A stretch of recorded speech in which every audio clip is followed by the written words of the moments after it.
Hello sa lahat, welcome sa aking channel. Nandito ako na may bagong video. Maaari bang muling sorpresahin ni Yaman at Osgay Girl ang kanilang mga tagahanga?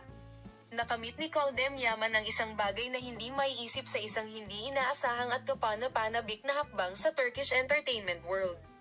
Si Yaman, isa sa pinakamalaking bituin ng Turkey, ay ibinalik sa kanyang bayan na may espesyal na proyekto na nangangako ng revolusyon sa industriya.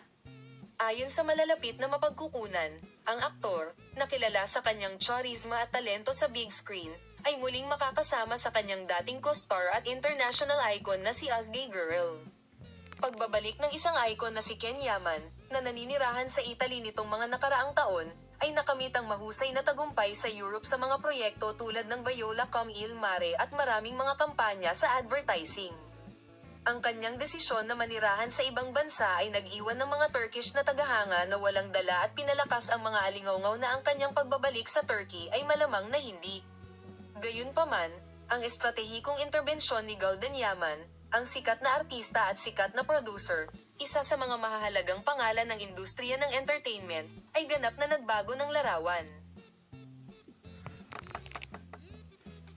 Ang mga detalye ng inaasahang reunion project ay nananatiling lihim, ngunit ang mga alingaungaw ay nagpapahiwatig na ito ay magiging isang ambisyosong dramatikong produksyon kung saan ibabahagi ni Ken Yaman ang spotlight sa aktres na si Osgay Goren, na nanalo ng mga puso kay Mr. Falls.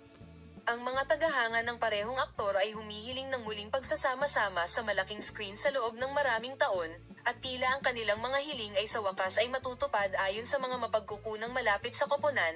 Si Golden Yaman ay magiging isang kaakit-akit na aktor na lubos na interesado kay Ken Yaman at gawin siyang muling isaalang-alang ang kanyang abalang internasyonal na schedule at pansamantalang bumalik sa Turkey. Magpapakita siya ng isang senaryo. Ang isa sa mga kagiliw-giliw na punto ng proyekto, na nangangako na maging isang kababalaghan sa bansa at internasyonal, ay ang natatanging kimika sa pagitan ng Ken at Osgay Girl.